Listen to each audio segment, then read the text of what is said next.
Students, आज हम discuss करेंगे फोटो इलेक्ट्रिक इफेक्ट। इसका क्रेडिट जाता है हेनरी हर्ट्ज को। तो हेनरी हर्ट्ज एक दिन अपना एक्सपेरिमेंट परफॉर्म कर रहे थे। उन्होंने ये देखा कि जब एक मेटल की सरफेस पर, जैसे ये मेटल है फॉर एग्जांपल, इसकी सरफेस पर एक बीम ऑफ लाइट जिसकी एक सुइटेबल फ्रीक्वेंसी है, ठीक है, एक बीम ऑफ लाइट जिसकी एक सुइटेबल फ्रीक्वेंसी है, उसको उन्होंने स्ट्राइक करवाया इसकी सरफेस पर, इस मेटल की सरफेस पर। तो उन्होंने देखा कि इस मेटल की सरफेस से इलेक्ट्रॉन इजेक्ट हो रहे हैं, इलेक्ट्रॉन्स बाहर निकल रहे हैं। ठीक है, तो इसी कंसेप्ट को लेकर उन्होंने फोटो इलेक्ट्रिक को डिफाइन किया। उन्होंने कहा the phenomenon of ejection of electron, यानी कि इलेक्ट्रॉन्स का इजेक्शन होना, इलेक्ट्रॉन्स का बाहर निकलना। कहां से? From the surface of metal, metal की सरफेस से, when light of suitable frequency strike on it, जब एक लाइट जिसकी एक सुइटेबल फ्रीक्वेंसी है वो उसकी सरफेस से स्ट्राइक करती है। तो उन्होंने ये कहा जो इलेक्ट्रॉन्स इस मेटल की सरफेस से निकल रहे हैं, इन इलेक्ट्रॉन्स को उन्होंने नाम दिया फोटो इलेक्ट्रॉन्स। ठीक है, यानी कि द इमिटेड इलेक्ट्रॉन, जो इलेक्ट्रॉन्स इमिट होके बाहर निकल रहे थे, जो इमिट हो रहे थे, उनको उन्होंने क्या नाम दिया था? फोटो इलेक्ट्रॉन्स का। ठीक है, उसके बाद जो हम उनका एक्सपेरिमेंटल सेटअप को देखेंगे तो उन्होंने अपने एक्सपेरिमेंटल सेटअप के अंदर एक चैम्बर का इस्तेमाल किया था, इवेक्यूएटेड चैम्बर का। इवेक्यूएटेड चैम्बर क्या होता है? ऐसा चैम्बर जो कि फ्री फ्रॉम एयर, जिसके अंदर कोई एयर ना हो, कोई मॉइस्चर ना हो। ठीक है, यानी कि बिल्कुल खाली हो। और उस चैम्बर को उन्होंने फिट कर रखा था एक मेटल की सरफेस है। ये एक मेटल की सरफेस है, इससे इन्होंने क्या कर रखा था? इसको फिट किया हुआ था। ये जो मेटल की सरफेस है ये एक्ट एज नेगेटिव इलेक्ट्रोड होगा, और ये जो डिटेक्ट करेगा कि इलेक्ट्रॉन्स कहाँ की तरफ फ्लो हुए हैं, इसको उन्होंने एज ए पॉजिटिव इलेक्ट्रोड के तौर पर यूज किया। तो अब उन्होंने जब एक्सपेरिमेंट परफॉर्म किया तो कुछ चीजें उन्होंने ऑब्जर्व करी। वो क्या चीजें थी? उन्होंने सबसे पहले इस मेटल की सरफेस पर एक लाइट को, एक बीम ऑफ लाइट को स्ट्राइक करवाया जिसकी कोई फ्रीक्वेंसी थी, कोई भी वैल्यू थी फ्रीक्वेंसी की। तो शुरुआत में उन्होंने फ्रीक्वेंसी को कम रखा। तो उन्होंने देखा भाई मेटल की सरफेस पर कुछ भी चीज ऑब्जर्व नहीं हो रही है। फिर उन्होंने क्या किया? उस लाइट की जो फ्रीक्वेंसी है उसको थोड़ा सा बढ़ाना स्टार्ट कर दिया। तो एक टाइम ऐसा आया कि इस मेटल की सरफेस से इलेक्ट्रॉन्स बाहर निकलना स्टार्ट हो गए, और वो इलेक्ट्रॉन्स जो है इधर पॉजिटिव इलेक्ट्रोड की तरफ मूव करने लग गए।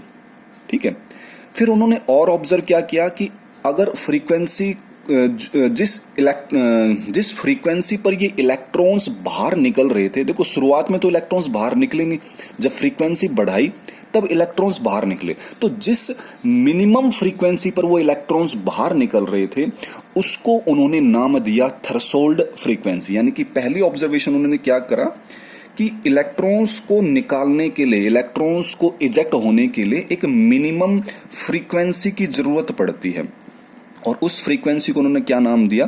Threshold frequency. थ्रेशोल्ड फ्रीक्वेंसी, जिसको हम म्यू नॉट से डिनोट करते हैं। देखो फ्रीक्वेंसी को तो हम म्यू से डिनोट करते हैं और थ्रेशोल्ड फ्रीक्वेंसी को म्यू नॉट।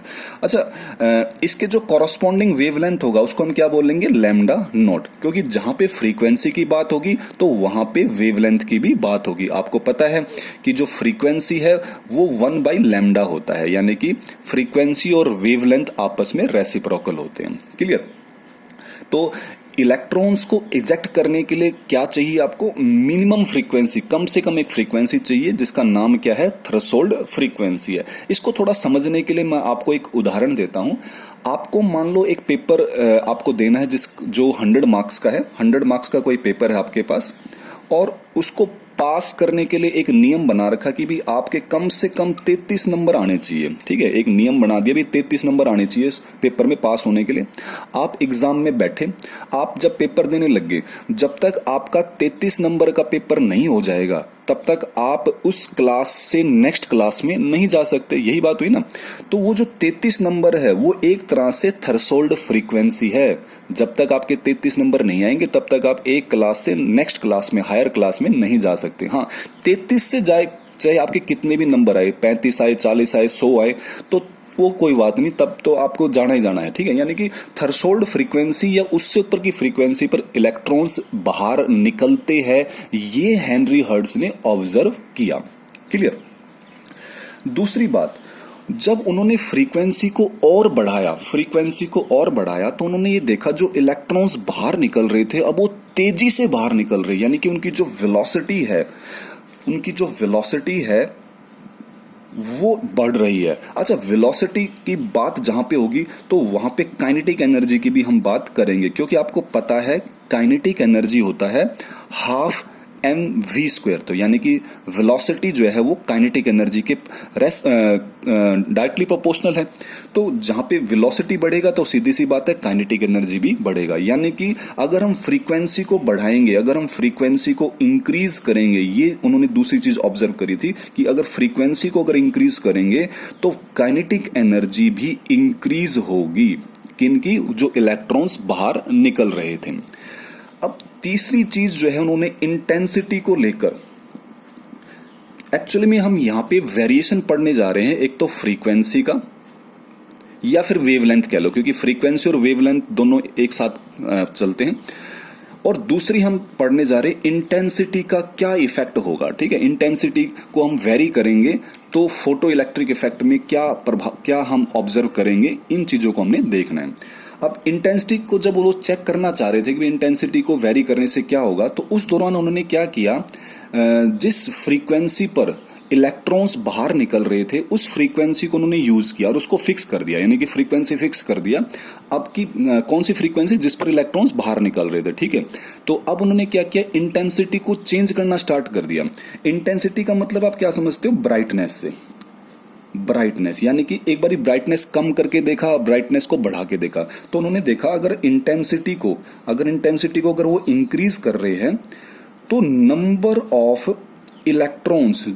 ऑफ इलेक्ट्रॉन्स थे, यानी कि जिसको हम फोटो इलेक्ट्रॉन्स बोलते हैं, फोटो इलेक्ट्रॉन्स, उनकी संख्या बढ़ रही है, यानी कि ज्यादा इलेक्ट्रॉन्स यहां से बाहर निकल रहे हैं, ठीक है, ज्यादा इलेक्ट्रॉन्स बाहर निकल रहे हैं। फिर उन्होंने क्या देखा, अगर इंटेंसिटी को वो कम कर रहे हैं, यानी कि ब्राइटनेस को कम कर रहे हैं, तो इन फोटो इलेक्ट्रॉन्स यानी कि नंबर ऑफ इलेक्ट्रॉन्स की जो संख्या है वो डिक्रीज हो रही है, ठीक है। क्लियर। तो यानी कि इंटेंसिटी का क्या फर्क है, इंटेंसिटी के चेंज होने से क्या हो रहा है कि नंबर ऑफ इलेक्ट्रॉन्स यानी कि फोटो इलेक्ट्रॉन्स का हमें पता लग रहा है कि भी कितने इलेक्ट्रॉन्स बाहर निकल रहे हैं, कम निकल रहे हैं या ज्यादा निकल रहे हैं। जबकि फ्रीक्वेंसी के बढ़ाने से यानी कि फ्रीक्वेंसी के चेंज करने से हमें काइनेटिक एनर्जी का पता लग रहा है कि भाई उनकी जो वेलोसिटी है इलेक्ट्रॉन्स की या काइनेटिक एनर्जी है वो ज्यादा हो रही है या कम हो रही है। लेकिन अगर आप इसको वेव थ्योरी से कंपेयर करोगे तो वेव थ्योरी में कुछ ऐसा नहीं था। वेव थ्योरी के अनुसार जो एनर्जी है, जो काइनेटिक एनर्जी है, वो प्रोपोर्शनल थी किसके, इंटेंसिटी के।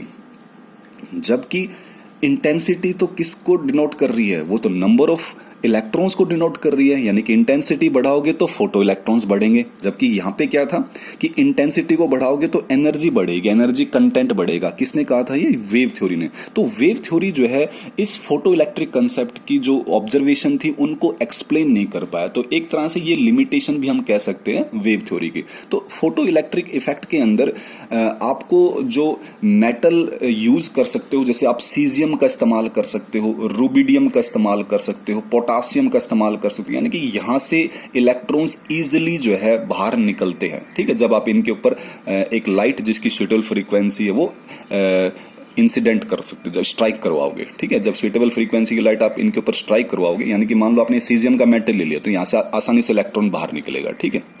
क्लियर। तो ये चीजें हमने फोटो इलेक्ट्रिक इफेक्ट में पढ़ना है। एक और आपको डेफिनेशन कहीं पर पढ़ने को मिल सकती है, वो है वर्क फंक्शन। वर्क फंक्शन क्या होता है, वर्क फंक्शन को हम W0 से डिनोट करते हैं। तो ये एक मिनिमम एनर्जी, वो कम से कम एनर्जी जो हमें चाहिए इलेक्ट्रॉन्स को बाहर निकालने के लिए। देखो वहां पे तो क्या था ऊपर कि वो कम से कम फ्रीक्वेंसी, वो मिनिमम फ्रीक्वेंसी जो हमें चाहिए इलेक्ट्रॉन्स को बाहर निकालने के लिए, वो तो हो गया थ्रेशोल्ड फ्रीक्वेंसी यानी कि म्यू0।